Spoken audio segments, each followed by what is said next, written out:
Hello बच्चों, क्या हाल चाल है आपका। पढ़ने के लिए रेडी हैं? चलिए, आज हम क्लास 9th सब्जेक्ट मैथ के एक्सरसाइज 1.1 यानी चैप्टर 1 के पहली एक्सरसाइज की शुरुआत करने जा रहे हैं। इसका जो पहला क्वेश्चन है वो है कि क्या 0 एक परिमेय संख्या है? क्यों? अगर है तो क्यों? यानी is a zero a rational number? If yes then write the reason. तो हाँ, इसका अगर हल देखें तो क्या होगा? हाँ, 0 एक परिमेय संख्या है क्योंकि इसे P/Q के रूप में लिख सकते हैं। आपको मालूम है कि जितनी परिमेय संख्याएं होती हैं उनको P/Q के फॉर्म में लिखा जा सकता है, जहां पर जो हर का मान है यानी Q is not equal to 0 होता है। इसलिए 0 एक परिमेय संख्या है क्योंकि इसे P/Q के रूप में लिख सकते हैं। क्यों? क्योंकि 0 को हम 0/1 लिख सकते हैं, वैल्यू सेम रहेगी। 0/2 लिखेंगे तब भी वैल्यू 0 रहेगी। तो इसको P/Q के फॉर्म में लिखा जा सकता है। दूसरा क्वेश्चन है 3 व 4 के बीच 6 परिमेय संख्याएं निकालिए। निकालो। 3 व 4 के बीच 6 परिमेय संख्याएं निकालो। इसके लिए एक फार्मूला भी है, a+b/2 का यूज करके हम परिमेय संख्या निकाल सकते हैं, क्योंकि आपको मालूम है कि किन्हीं भी दो संख्याओं के बीच में अनंत परिमेय संख्याएं होती हैं। लेकिन यहाँ पर एक सरल ढंग से आप ऐसे निकाल सकते हैं कि जितनी परिमेय संख्या निकालनी है उसके से एक अधिक संख्या लेकर हम अंश और हर में गुणा कर देते हैं। जैसे यहाँ पर आप लिख लीजिए 3 और थोड़ी दूरी पर लिख लीजिए यहाँ 4, और यहाँ पर आप 3 को इंटू कर दीजिए 6 है तो 7 से इंटू कर दीजिए 7, इसके बटे में 1 लिख सकते हैं। यहाँ पर ये हो जाएगा आपका 3 7 या 21/7, और ये सिमिलरली 7/7 तो 7 4 या 28/7। इन दोनों के बीच में देखें तो 21/7 28/7, इनके बीच में अब आपको निकालना है कितनी 6 परिमेय संख्याएं। 22/7 23/7 24/7 25/7 26/7 और 27/7 1 2 3 4 5 6।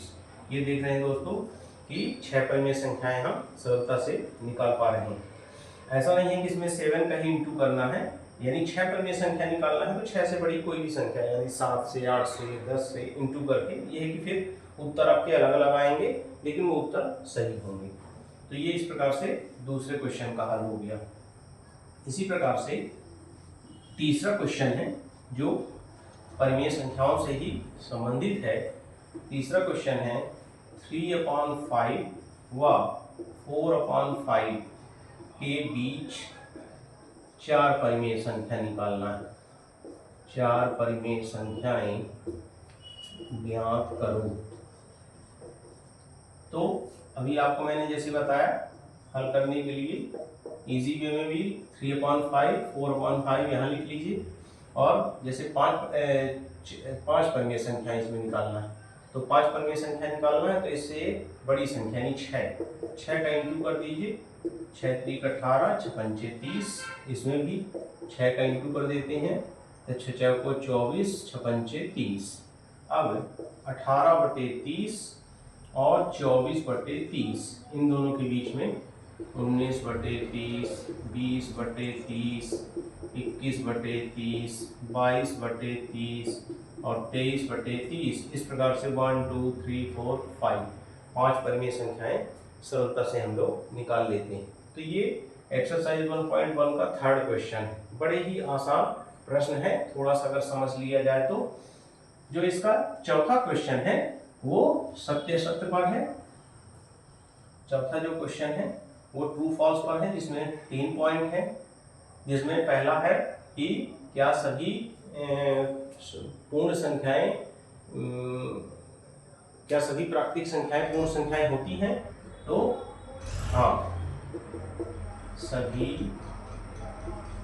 प्राकृत संख्याएं पूर्ण संख्याएं होती हैं। क्यों? कारण आप जानते हैं, आपको मालूम है प्राकृतिक संख्याएं कहाँ शुरू होती हैं? 1 2 3 4 5 इन्फिनिट तक जाती हैं, और जो पूर्ण संख्याएं हैं वो शून्य से शुरू होती हैं, फिर वही 1 2 3 4 और डैश अनंत तक जाती हैं। इसका मतलब है कि इस पूर्ण संख्या में सभी प्राकृतिक संख्याएं पहले से ही शामिल हैं। इसका मतलब है कि सभी प्राकृतिक संख्याएं पूर्ण संख्याएं होती हैं। इसी प्रकार से इसका दूसरा और तीसरा कथन जो है तो असत्य है। क्यों? क्योंकि दूसरे क्वेश्चन में है कि क्या सभी पूर्णांक पूर्ण संख्याएं होती हैं? तो नहीं, सभी पूर्णांक पूर्ण संख्याएं नहीं होती, क्योंकि जो ऋणात्मक होती हैं वो पूर्ण संख्याएं नहीं होती। और क्या सभी परिमेय संख्याएं पूर्ण संख्याएं होती हैं? तो नहीं, सभी परिमेय संख्याएं भी पूर्ण संख्याएं नहीं होती, क्योंकि परिमेय संख्याएं आपको मालूम है कि P/Q के फॉर्म में लिखी जाती है। इस प्रकार से बच्चों, आपने आज देखा कि हम क्लास 9 के सब्जेक्ट मैथ का एक्सरसाइज 1.1 के सभी चारों क्वेश्चन सॉल्व किए। इस प्रकार से आपको अगर चारों क्वेश्चन समझने में कहीं दिक्कत आ रही है तो आप कमेंट सेक्शन में अपने क्वेरीज डाल सकते हैं, और टॉपिक समझ में आया है तो इसको रिवीजन करिए, ज़्यादा से ज़्यादा अपने दोस्तों के बीच में शेयर करिए, एंड चैनल में बने रहने के लिए very I am thankful to you. Thank you.